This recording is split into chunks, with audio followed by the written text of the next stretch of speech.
Olá, pessoal, bom dia. Enfim, estou gravando de manhã, então bom dia, boa tarde ou boa noite, independente do horário que vocês estejam assistindo. Continuando então com as nossas aulas gravadas, é a última, nós vamos falar agora e terminar a ideia do nosso inventário pelo rito ordinário, pelo rito tradicional.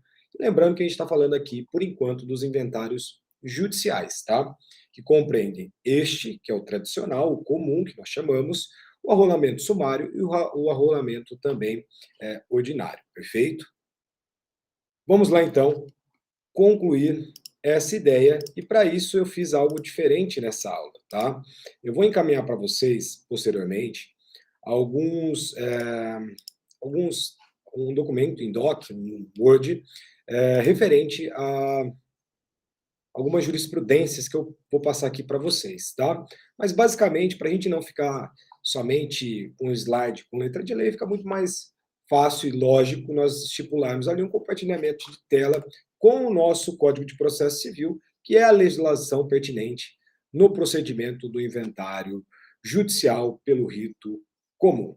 Perfeito? Nós paramos na aula de ontem falando das citações e das impugnações através do artigo 626 do Código de Processo Civil, e aí, agora, nós começamos, portanto, com a ideia do artigo 627 do mesmo Código, perfeito? Então, gente, basicamente é o seguinte: concluídas as citações, abrir-se à vista às partes em cartório e pelo prazo comum de 15 dias para que se manifestem sobre as primeiras declarações, incumbindo as partes arguir erros, omissões e sonegações de bens. Inciso segundo, reclamar contra a nomeação de inventariante. Inciso terceiro, contestar a qualidade de quem foi incluído a título de herdeiro. Perfeito? Então, nós temos aqui a ideia de eventuais impugnações, eventuais manifestações em relação às primeiras declarações que serão feitas, serão prestadas pelo inventariante. Lembrando que, enquanto não for nomeado inventariante, o juiz vai nomear o administrador provisório da herança, geralmente aquele que está na posse dos bens. Nomeado inventariante, este tem 5 dias para prestar compromisso, firmar termo legal no cartório e, posteriormente, ele terá 20 dias para prestar as primeiras declarações, perfeito? Feitas as primeiras declarações, expedidas as citações, nós temos ali, então, o prazo de 15 dias para que os interessados se manifestem sobre essas primeiras declarações, discutindo, se for o caso, estes 3 incisos, perfeito? E o que importa aqui para nós? É exatamente o parágrafo 1º, o parágrafo 2º e o parágrafo 3º, tá? Porque é o seguinte: existindo uma impugnação quanto a erros, quanto a eventuais omissões, e julgada, melhor dizendo, esta procedente, né, o juiz ele vai acabar mandando retificar as primeiras declarações, conforme o parágrafo 1º desse mesmo dispositivo de 627, perfeito? E se o juiz acolher o pedido de reclamação da nomeação do inventariante, ele também nomeará outro, observada a preferência legal que nós estudamos dentro da aula passada, perfeito? E, por fim, o que é bem interessante aqui é o parágrafo 3º, que fala para nós que, verificado que a disputa sobre a qualidade de herdeira que alude o inciso 3º demanda produção de provas, que não a documental, o juiz remeterá a parte às vias ordinárias e sobrestará até o julgamento da ação a entrega do quinhão que na partilha couber ao herdeiro admitir. Tá? Então, nós temos aqui que estudar este parágrafo 3º, que este parágrafo 3º é, sim, muito interessante, porque ele acaba ditando algumas possibilidades. A primeira questão que nós temos ali é necessariamente uma lide, né, um litígio que demanda prova, demanda produção de provas. Porque se for documental, o próprio dispositivo fala que se for documental, beleza, não precisa fazer isso na via ordinária. Perfeito?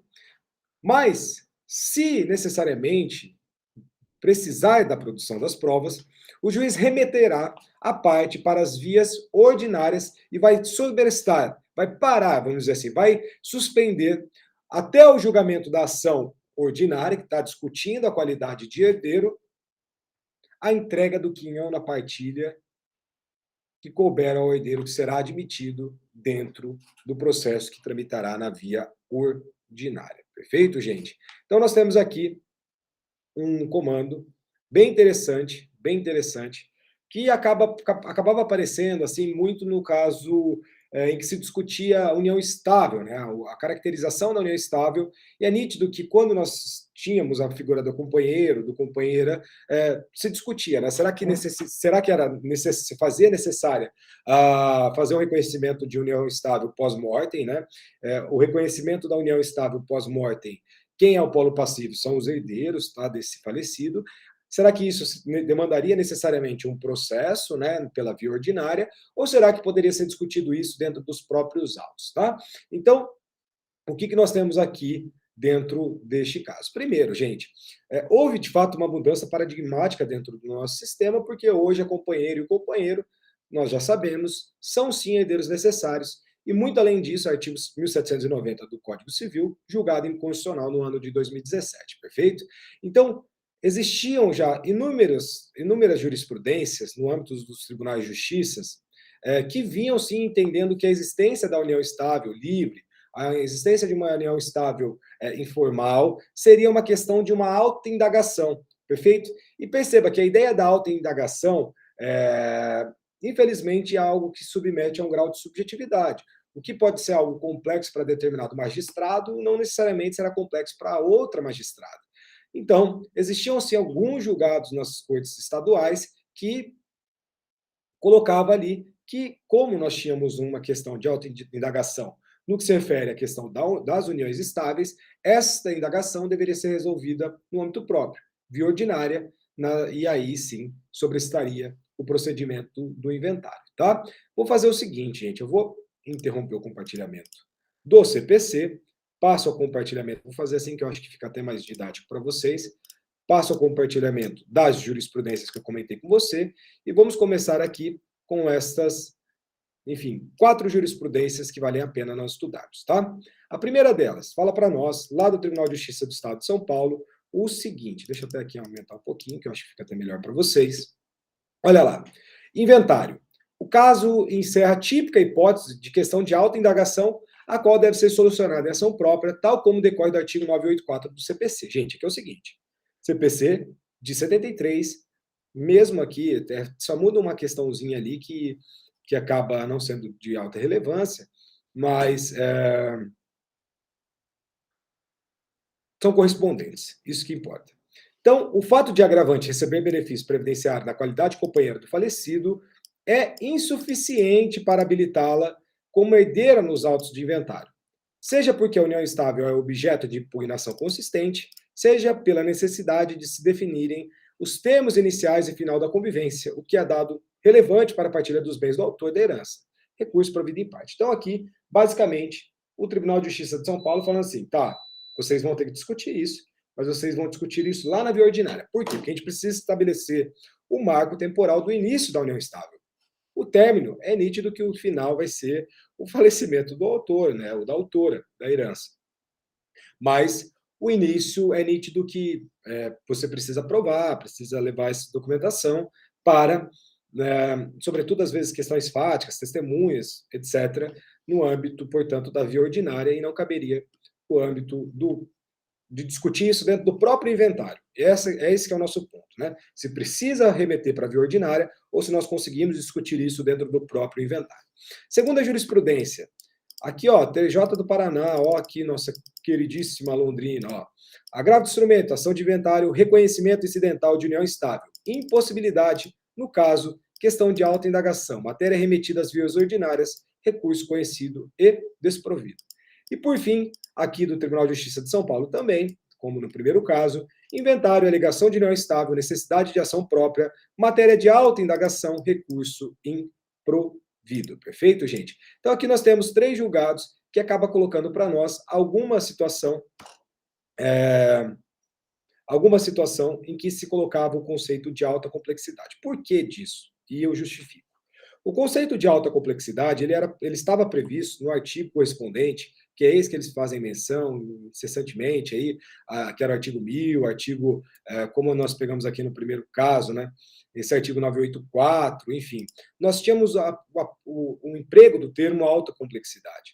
E esse termo é um conceito legal indeterminado. Se é um conceito legal determinado, vocês sabem que isso demanda, querendo ou não, um grau de subjetividade muito alto do magistrado e da magistrada. Então, o nosso CPC de 2015, verificando isso, verificando esse caminho da nossa jurisprudência, ele acabou tentando construir algo mais objetivo, baseado, por exemplo, na produção de prova documental. Então, se tem prova documental, pode ser feito dentro da via do próprio inventário. Se demanda questões mais fáticas, maiores complexidades, produção de provas, etc., aí sim vai para a via ordinária. Então, a gente tira o termo alta complexidade e substitui pela ideia de produção de provas. Muito melhor, muito melhor. Mas o que a gente vai verificar é se na aplicação prática isso terá valor ou não. No meu ponto de vista, ainda hoje, os juízes eles preferem, e até faz muito sentido isso, porque, gente, quando nós olhamos as questões da união estável, é algo complexo. E aí, você trabalhar isso dentro dos autos do inventário pode gerar um tumulto processual gigantesco, perfeito? Então, se faz sim necessário uma ação específica para o reconhecimento e pela posterior dissolução, né? Então, é muito difícil a gente determinar o início e o fim da união estável, o que é fundamental no âmbito do direito das sucessões, fundamental também lá no direito das famílias. Então, é nítido que nós precisamos é melhor tomar um cuidado maior em relação a essas questões, melhor você discutir isso na via ordinária, faz o sobrestamento do feito do inventário e discute ali a questão do reconhecimento reconhecimento e dissolução da união estável, tá? Ainda mais porque o nosso Comando Civil, em relação à união estável, coloca vários requisitos essenciais, existência de um relacionamento público, contínuo, duradouro, com objetivo de constituição de família, como nós verificamos, né? E os conceitos, como a gente verificou lá no direito das famílias, são conceitos abertos. Então, existe uma variação muito grande de interpretação na doutrina e na jurisprudência no âmbito nacional. Então, quando nós olhamos ali, tá, um relacionamento público, o que é um relacionamento público? Ah, um relacionamento contínuo e duradouro. Para uma pessoa pode ser uma coisa, para uma outra pessoa pode ser outra coisa, perfeito? Então, são conceitos abertos. E esses conceitos abertos, eles precisam ser preenchidos, e geralmente eles serão preenchidos quando? Quando do âmbito do nosso caso concreto, tá, gente? Então, é melhor discutir na via ordinária. Mas, aqui cabe uma ressalva, tá? Porque se a união estável estivesse devidamente provada no feito, né, essa forma de julgar pela via ordinária ficaria em xeque, não faria muito sentido. Então, nós temos algumas hipóteses de existência, por exemplo, de uma escritura pública de união estável. Se tem a escritura pública de união estável, desculpa, você não precisa fazer uma via ordinária, porque, querendo ou não, é uma prova documental cabal pública em que se reconheceu a união estável, perfeito? Então, aqui nós não temos nenhuma dúvida de que, se existir uma escritura pública de união estável, não se faz necessário discutir isso na via ordinária, tá? Não faz nenhum sentido. Tanto é que na nossa jurisprudência, nós já tínhamos alguns posicionamentos em relação a isso. Por exemplo, mais um caso aqui de Londrina, ó. Agravo de instrumento, inventário, decisão que remete as partes às vias ordinárias para alcançar o reconhecimento da união estável, a vida com o decujus. Olha aqui, gente, inadequação, farta prova documental da convivência e ausência da contrariedade dos herdeiros. Então, gente, se não tem oposição, se tem vasta prova documental, e é isso daqui que o nosso CPC agora trouxe, não é alta complexidade, não, é prova documental. Se tem prova documental, ponto final. Questão que não se configura como de alta indagação, ó. Inteligência do artigo 984 do CPC, decisão reformada.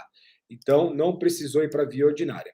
Além disso, agravo de instrumento, inventário insurgência da parte agravante contra a decisão que houve por alta indagação os pedidos por ela formulados de meação, participação da herança e direito real de habitação. Lembrando, né, gente, união estável também aplica-se a ideia do direito real de habitação, tá? Por mais que se discuta isso no âmbito da jurisprudência e da doutrina também, a partir do momento que houve ali os efeitos da inconstitucionalidade do 1790, não se discute mais isso no meu ponto de vista, tá? Olha aqui, ó. União estável é fato, e como tal satisfatoriamente comprovado nos autos, por escritura pública outorgada pelo falecido, ó, que é um ponto-chave, pela sociedade igualitária na compra de imóvel, igualmente constante na escritura pública e pela declaração de óbito, feita pela agravante junto ao cartório civil, né? Ou seja, ela que fez o óbito dele, né? Ela que fez a declaração. Então, necessidade de interpretar a dicção, a autoindagação com sentido voltado para os princípios jurídicos e a realidade da vida. Questões decorrentes como meação, direito sucessório, direito real de moradia, devem à evidência ser resolvidas pelo juiz do inventário, por serem exclusivamente de direito, gente. Vocês provavelmente já estudaram isso. Quando a matéria é eminentemente de direito, exclusivamente de direito, você não precisa fazer produção de provas, tá? Então é muito comum isso, geralmente no âmbito dos juizados especiais, na vara civil, quando alguma relação de consumo em que se anexa o contrato, você não precisa discutir fato. Você vai pegar o contrato e verificar se tem ou não tem direito. Ponto final. Agravo provido em par, e aqui que aparece o julgamento antecipado da lide, por exemplo, né? Então, se não demanda produção de provas, o juiz, a partir do momento em que as partes impugnam a contestação, abre a especificação, ambas manifestam que não tem provas a serem produzidas porque é matéria de direito, o juiz já sentencia, não precisa de audiência de instrução, não precisa de juntada de novos documentos, enfim, não precisa de nada disso, tá? Agravo provido em parte para afastar a existência da questão de autoindagação e devolver a solução das questões jurídicas suscitadas ao juiz do inventário, tá, gente?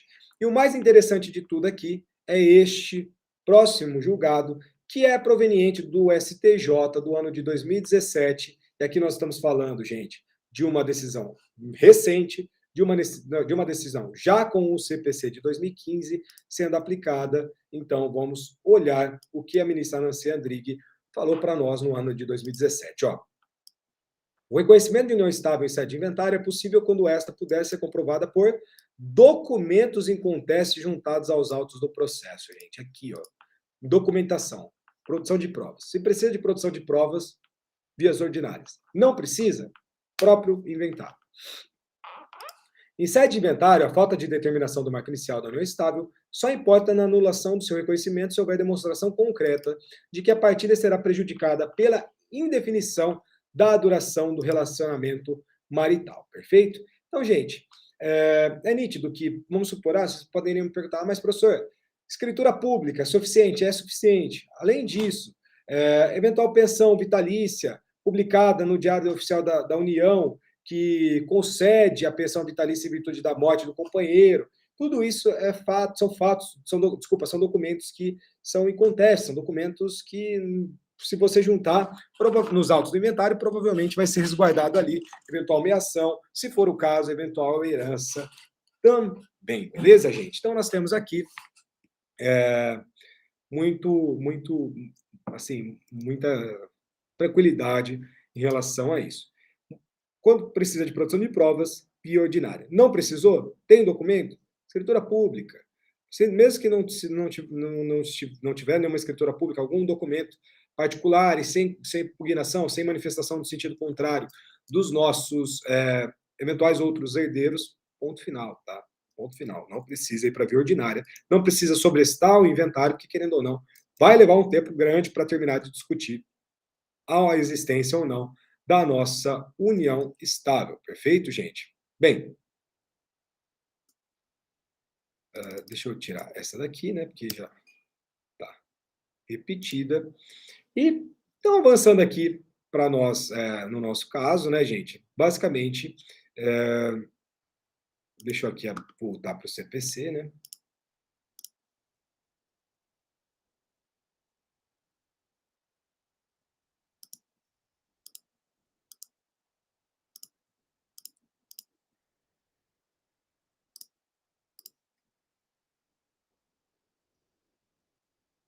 Além disso, por exemplo, o que pode ser de alta complexidade, uma confrontação que acaba aparecendo, enfim, dívidas com o empregado do casal envolvido. Hoje em dia, então, por exemplo, basta que exista eventual dívida líquida, certa quanto à existência e determinada quanto ao valor, vencida e provada documentalmente para que haja ali a inclusão como herdeiro ou interessado nos autos de inventário, tá, gente? Então, aqui, fugindo um pouco da qualidade do companheiro e da companheira, nós verificamos que os credores, eles também podem ser habilitados dentro dos autos de inventário, e nós vamos dar, enfim, nós já estudamos isso, mas assim, eles têm até legitimidade para propor, fazer o requerimento da abertura do inventário, legitimidade concorrente. Então, o que nós temos? Se existe uma dívida, um título, hábil, certo, quanto à existência, determinado quanto ao valor, vencida, provada documentalmente, pode se habilitar no processo de inventário. Ponto final, tá? Então, você vai se habilitar como crédito dentro do inventário, realizado por um terceiro, credor, e isso é plenamente possível, tá? Isso é plenamente possível. Aqui, eu coloquei para vocês, deixa eu só voltar aqui, um julgado lá do STJ, que acaba trabalhando bem essa ideia também. Quer ver? Só um minuto. Olha aqui, ó. As questões de fato e de direito atinentes à herança devem ser resolvidas pelo juízo do inventário, salvo exceções previstas em lei, como as matérias de autoindagação, que, como a gente já estudou, hoje a matéria de autoindagação ela é substituída pela ideia da produção de provas, tá? Referidos ao artigo 984 do CPC. E as ações reais imobiliárias ou as que o espólio for autor. Com essas ressalvas, o foro sucessório assume caráter universal, tal como o juízo falimentar. Isso aqui é interessante, ó. Tal como o juízo falimentar, devendo nele ser solucionadas as pendências entre os herdeiros. O ajuizamento de ação de rito ordinário por um herdeiro contra o outro, cobrando o aluguel pelo tempo de ocupação de um dos bens deixados em testamento, pelo falecido, contraria o princípio da universalidade do juízo do inventário, afirmada no artigo 984 do CPC. Uma vez não se tratar de questão a demandar alta indagação ou a depender de outras provas, mas de matéria típica de inventário que, como nós já sabemos, é o procedimento apropriado para proceder-se à relação, descrição e avaliação dos bens deixados pelo falecido. Aqui que é o ponto, ó. Eventual crédito, olha aqui, isso daqui que é o chique da história, ó. Eventual crédito da herdeira pelo uso privativo da propriedade comum deve ser aventado nos autos de inventário para compensar-se na posterior partilha do patrimônio líquido. O ajuizamento de ação autônoma para esse fim não tem necessidade para o autor, que se vê assim sem interesse de agir, uma das condições da ação, que se perfaz com a conjugação da utilidade e da necessidade. Gente, então aqui é muito, muito interessante, porque basicamente, se são questões referentes ao inventário, nós temos um julgado do Tribunal de Justiça do Rio Grande do Sul, que é muito interessante, que era uma empregada do casal, que existia uma dívida, essa dívida também era líquida, era certa, e se discutiu se teria que ser feita uma discussão no âmbito, numa via ordinária, se poderia ser feito dentro do próprio inventário. E como não existia nenhuma dificuldade, era, como eu comentei com vocês, o que importa para nós aqui é que essa dívida, gente, essa dívida ela tem que ser certa, ela tem que ser certa quanto à sua existência e determinada quanto ao seu valor, vencida, provado documentalmente. Então, se existir isso, sobretudo questões mais relativas ao inventário, como, por exemplo, esse último julgado, questão de aluguel de um bem comum, por exemplo, discute tudo isso no inventário. Faz muito mais sentido, porque senão vai começar a criar 1 milhão de processos, e aí isso daí vai acabar tumultuando, e a gente nunca vai ter um fim em relação ao procedimento do inventário, beleza? Vamos voltar no nosso CPC aqui. Artigo 628 agora, tá, gente? Ó, o que fala o artigo 628? Aquele que se julgar preterido poderá demandar sua admissão no inventário, requerendo-a antes da partilha. Parágrafo 1º. Ouvidas as partes no prazo de 15 dias, o juiz decidirá. Parágrafo 2º. Se para a solução da questão for necessária a produção de provas que não a documental novamente, o juiz remeterá o requerente às vias ordinárias, mandando reservar em poder do inventariante o que é um herdeiro excluído até que se decida sobre o litígio. Bem, gente, que é o seguinte, nós temos aqui um julgado, desculpa, aqui uma situação que não demanda uma alta complexidade de entendimento, né? Então, na verdade, prazo de manifestação de 15 dias, questão, por exemplo, de eventual habilitação de crédito, quando a pessoa ela é deixada de lado. Além disso, nós temos a ideia de impugnação, se demandar alta complexidade de provas, sobretudo produção, né, de provas, isso vai para as vias ordinárias, para reservar eventual quinhão dessa parte. Se no final da via ordinária ficar comprovado que essa pessoa não tem nenhum direito, vai ser partilhado de igual forma para os herdeiros que já estavam dentro do inventário, perfeito? Mas, se ficar comprovado, ele vai ter ali o seu quinhão resguardado e respeitado, perfeito, gente? Então, na verdade, nós temos aqui mais um julgado que nós, mais um artigo que não demanda tanta complexidade de entendimento. Vamos fazer aqui um ponto interessante, voltando aqui um pouquinho no nosso CPC, que é o artigo 612 do Código Processual. Ó, artigo 612 fala para nós: o juiz decidirá todas as questões de direito, desde que os fatos relevantes estejam provados por documento, só remetendo para as vias ordinárias as questões que dependerem de outras provas. Então, gente, aqui, novamente, nós temos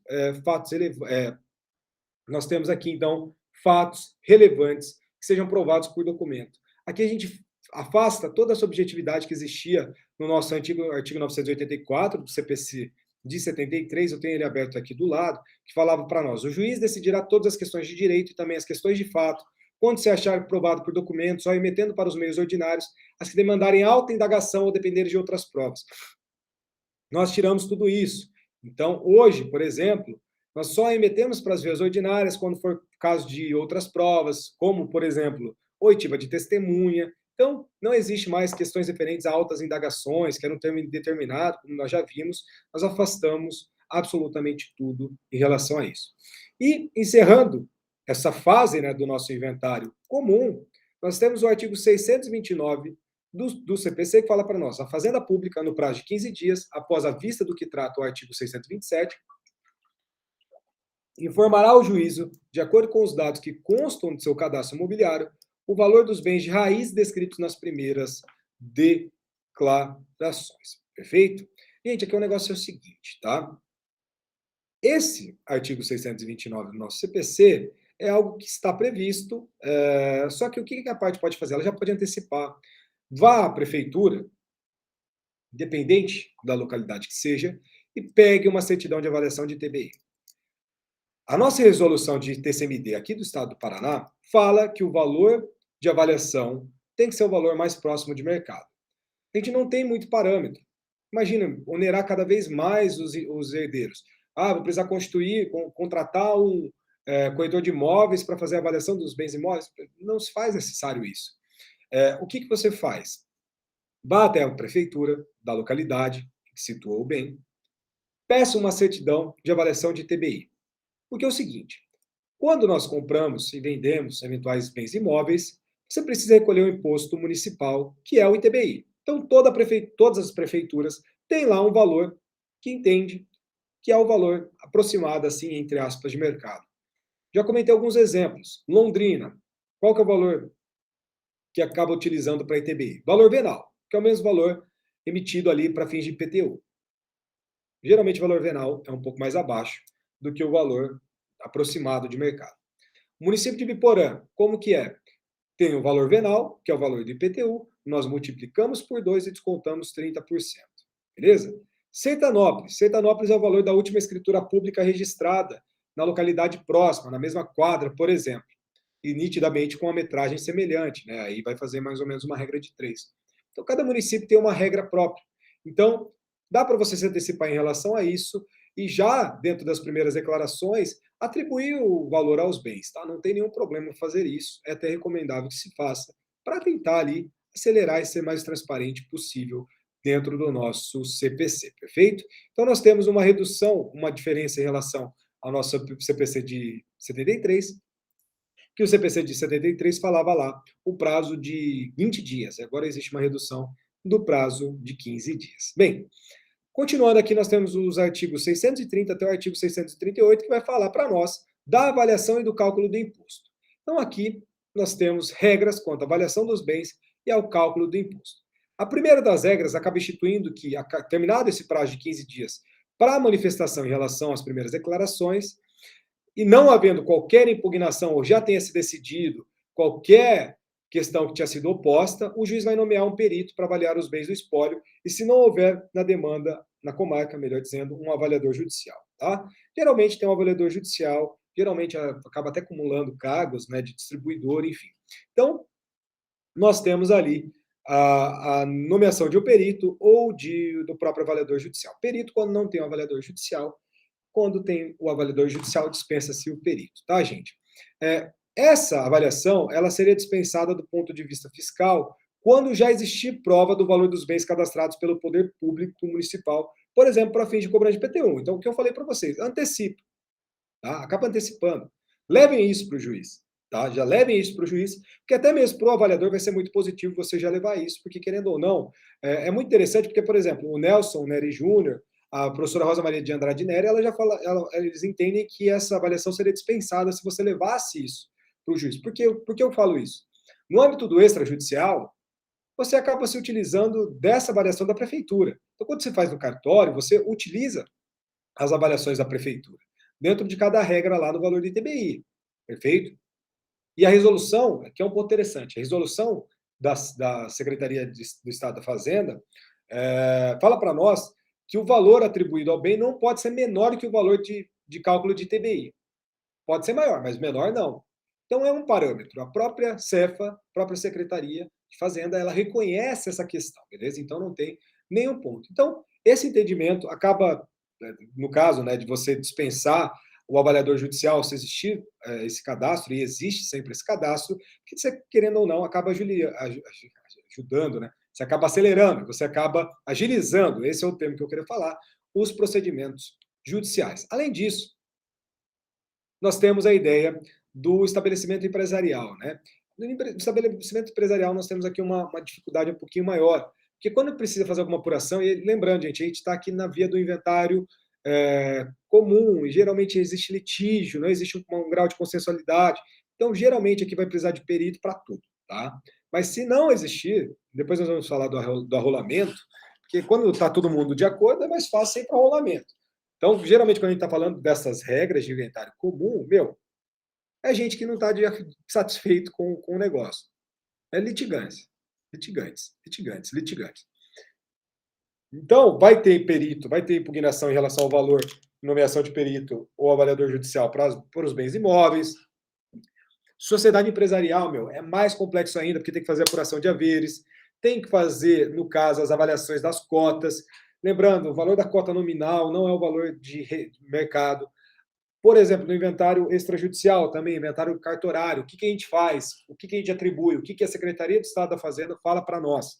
Você precisa pegar o balanço patrimonial mais próximo do óbito da pessoa, do autor da herança, e dentro do balanço patrimonial da empresa, tem lá um item que chama patrimônio líquido.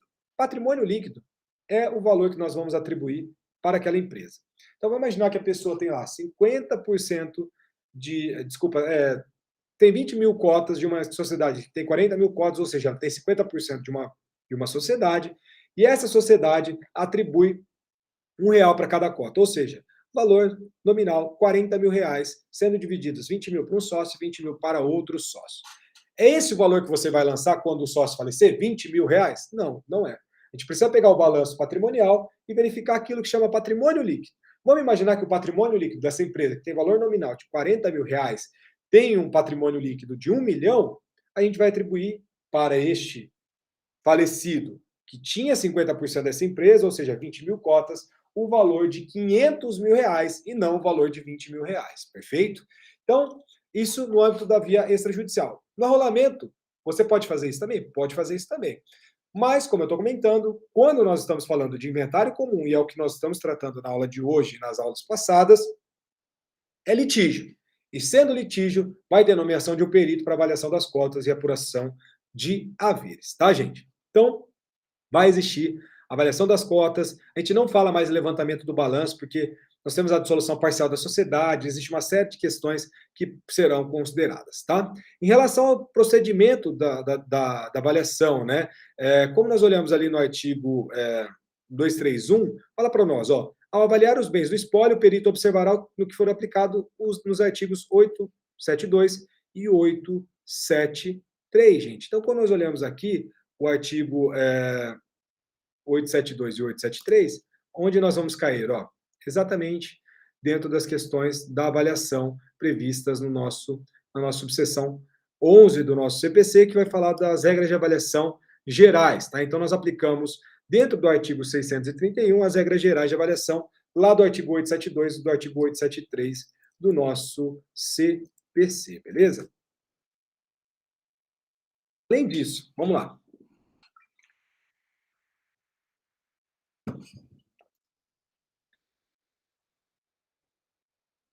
Além disso, ó, não se expedirá a carta precatória para avaliação dos bens situados fora da comarca, onde corre o inventário, se eles forem de pequeno valor ou perfeitamente conhecidos do perito nomeado. Então, aqui, uma questão de uma agilidade, uma questão de para acelerar todas essas possibilidades. Artigo 633, sendo capaz todas as partes, não se procederá à avaliação se a fazenda pública intimada pessoalmente concordar de forma expressa com o valor atribuído nas primeiras declarações ao bem do espólio. Isso daqui é muito importante, muito, muito importante.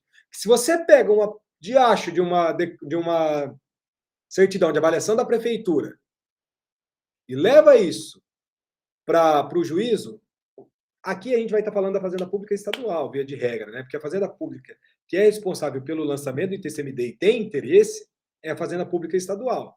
Só que vira um contrassenso, que se você está utilizando um documento oficial de uma Fazenda Pública, no caso a municipal, não faz muito sentido a Fazenda Pública Estadual questionar ou falar algo sobre esses valores que estão sendo atribuídos. Existe a possibilidade? Gente, existe sim a possibilidade, tá? Existe sim a possibilidade.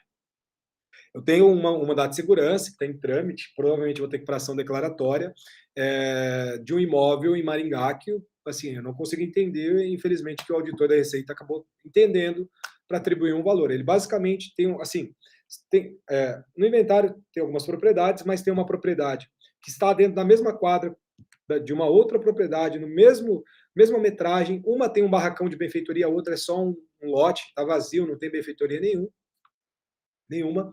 Ele atribui um valor de 1.500.000 para uma propriedade e um valor de 3 milhões para outra, que não tem nenhuma benfeitoria, sendo que os valores na prefeitura, nesse que ele atribui 1.500.000 reais, é próximo do valor da prefeitura. E no outro não, que é um valor de 1.500.000 reais também, bem próximo do outro lote, e ele atribuiu 3 milhões e a gente não consegue entender o porquê.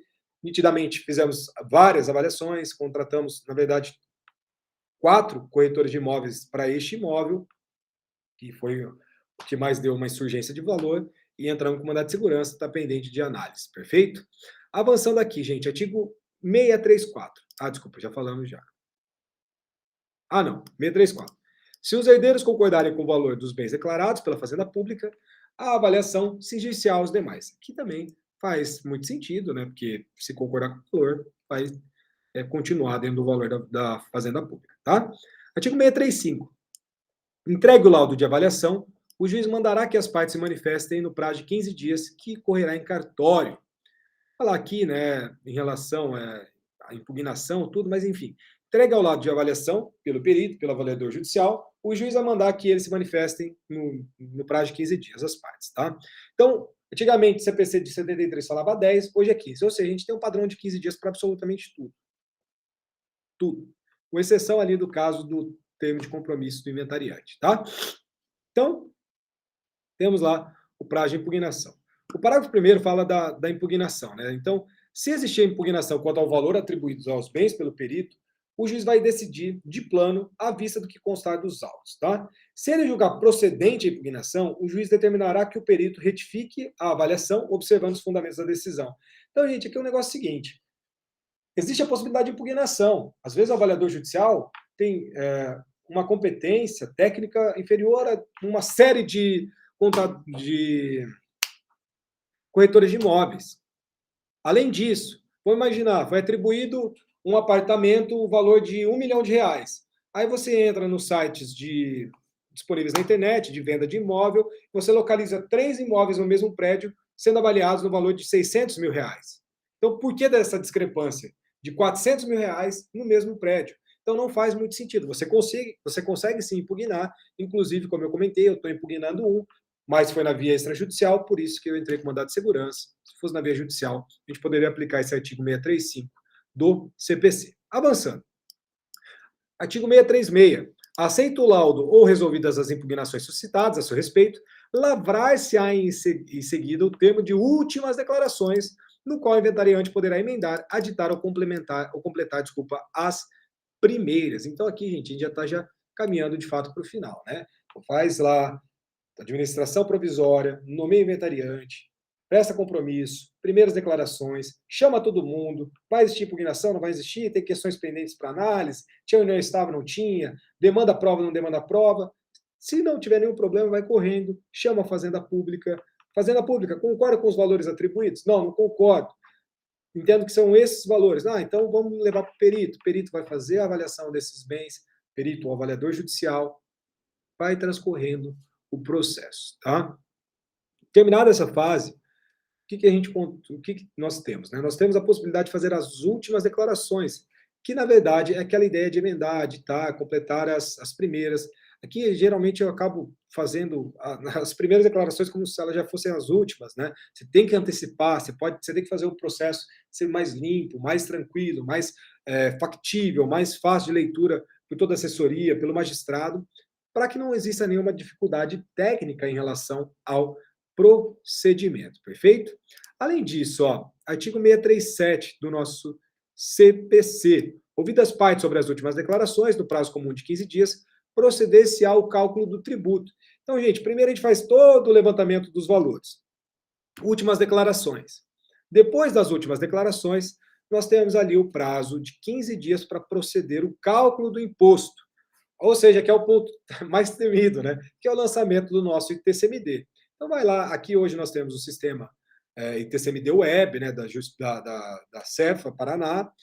Nós fazemos o cadastramento lá, dentro desse sistema. Se depois a gente tiver um tempinho no final da nossa disciplina, eu vou mostrar para vocês, vou fazer um lançamento para vocês como exemplo, tá? Porque eu acho que é legal, é importante fazer isso. Eu não tive na faculdade, e é uma coisa que muitos advogados levam para alguns contadores, e eu não acho necessário, sinceramente. Claro que cada um tem o seu grau de competência, não questiona a competência dos contadores para fazer isso, mas o advogado pode fazer isso, e o advogado que faz isso é um advogado que tem esse processo na mão. Então, por exemplo, depende do tipo de advocacia que você quer demonstrar para o seu cliente. Eu, quando faço o inventário, eu pego do começo até o fim, inclusive com o lançamento de imposto. Então, a gente acaba não terceirizando esse serviço, seja na via judicial, seja na via extrajudicial, tá? Então, feitas as últimas declarações, 15 dias para fazer o lançamento do ITCMD. Feito o cálculo do ITCMD, aqui hoje é diferente, porque é o seguinte, até R$ 500.000 de herança, existe algo que nós chamamos de homologação automática. Você lança no sistema ITCMD Web, já sai as nossas guias de recolhimento, tá? As guias para fazer o pagamento do imposto. Se ultrapassa R$ 500.000, cai para um auditor, perfeito? E é nítido que se está no processo judicial, na hora de você alimentar os dados, vai ter lá número do processo, avaliação, uma série de coisas. Então, assim, quando cai para o avaliador judicial, desculpa, para o auditor, fazer o lançamento do ITCMD de um processo judicial, ele já está com tudo mastigado. Então, ele vai pegar lá e só vai acabar homologando os valores que foram discutidos em juízo nessa fase de perícia, etc. Tá? Ele não vai ali gerar nenhum problema em relação a isso via de regra. Mas, se existir alguma coisa nesse sentido, nós temos o prazo de 15 dias para impugnar, né? Para questionar essa questão do imposto novamente. Mas aqui, gente, sinceramente, a gente não tem nenhum aspecto prático em relação a isso, porque se já foi tudo discutido antes, na hora de fazer o lançamento, desculpa, já vai estar tudo já bem decidido, perfeito? E nós temos ali, então, a finalização deste nosso inventário comum. Então, nós temos o julgamento final do cálculo do tributo, vai julgar procedente ou improcedente, no caso de impugnação. Após julgado procedente ou improcedente, aqui eu falo para vocês que dificilmente vai ter uma eventual impugnação em relação ao cálculo do tributo, vai ser feito o recolhimento do imposto, vai ser feito o recolhimento das custas, e aí vai ser feito a partilha, que ainda nós estudaremos mais para frente, tá? Então, a partilha vai ser feita neste momento, beleza? Então, pagou o imposto, pagou as custas, partilha, tá? E, além disso, o pagamento dos valores devidos em relação a eventual inventário, né? Nitidamente é feito aos sucessores, independente de inventário ou arrolamento, tá? Então, por exemplo, questões de verbas trabalhistas, os valores podem sim ser partilhados entre os herdeiros diretamente no juízo do trabalho, independentemente de inventário na esfera civil, que é importante. Então, se a pessoa tem uma ação na Justiça do Trabalho, você não precisa colocar esse processo dentro da nossa do nosso inventário. Tá? Você só pede a substituição processual, que é o termo adequado, lá na Justiça do Trabalho, e você receberá eventuais valores que essa pessoa teria para receber lá naquele juízo. Perfeito? Então é isso. Finalizamos então o inventário judicial comum, né? Depois nós vamos falar o inventário judicial pelo rito sumário, em relação ao rolamento sumário, que não tem tanto segredo assim também, é tranquilo. E aí depois a gente vai falar do arrolamento comum, arrolamento ordinário, em tudo isso numa aula só, já numa aula remota, presencial, entre aspas, né? E aí nós vamos finalizando o instituto, tá, gente? Do inventário judicial, lembrando. Depois a gente vai falar do inventário cartorário, extrajudicial e da partilha. Fechou? Muito obrigado, espero que a aula tenha sido boa, satisfatória, e qualquer dúvida, estou à disposição de vocês. Obrigado.